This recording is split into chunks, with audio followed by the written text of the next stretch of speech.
lived a young blacksmith named Eadric. His forge glowed bright each dawn, the rhythmic clang of his hammer echoing through the cobblestone streets. Eadric was known not only for his skill, but for his relentless determination. He dreamed of crafting a sword so magnificent it would befit a king, a blade that would sing of his village's name across the realm. Eadric's days were long, his hands calloused from years of toil, yet his heart burned with ambition. The other villagers, content with their modest lives, often chuckled at his grand aspirations. "Why chase dreams, lad?" they'd say. "A good plow is worth more than a king's sword." But Eadric paid them no mind. Each night, under the flicker of a single candle, he sketched designs, studied metals, and dreamed of greatness. One spring, a royal herald arrived, proclaiming a contest.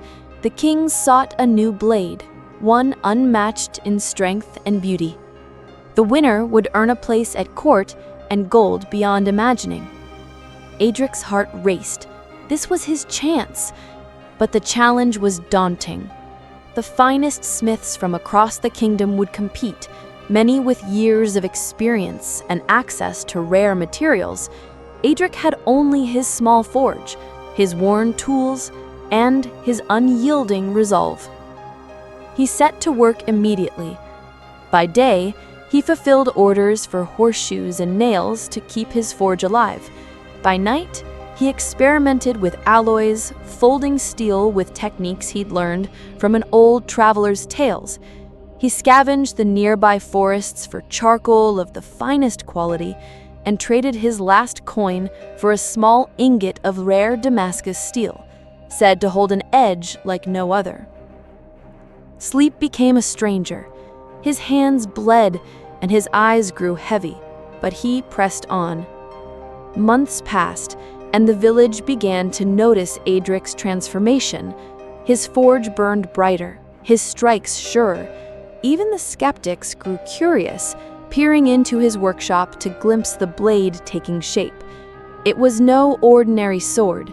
Its edge gleamed like moonlight, its balance perfect, its hilt adorned with intricate engravings of the village's rolling hills. When the day of the contest arrived, Eadric traveled to the royal city, his sword wrapped in simple cloth. The court was a dazzling sight, filled with towering knights and smiths clad in fine robes.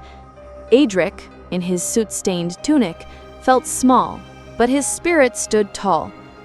One by one, the smiths presented their blades. Some were ornate, encrusted with jewels, others were heavy, built for war. The king, a stern man with a keen eye, tested each one. When Eadric's turn came, whispers rippled through the crowd. He unwrapped his sword, its simplicity striking in the sea of opulence. The king took it, swung it, and paused. He ran his finger along the blade, marveling at its edge. He said, "This is a blade born of heart and toil." The court fell silent as he declared Eadric the winner. Eadric returned to his village not as a mere blacksmith, but as a legend. The gold he earned rebuilt the village square, and his forge became a place of pilgrimage for young smiths. Yet Eadric never stopped working. "A blade is only as strong as the will behind it," he'd say, hammering away under the stars. And so the village that once laughed at his dreams now told his story, a tale of effort, perseverance, and a blacksmith who forged his own destiny.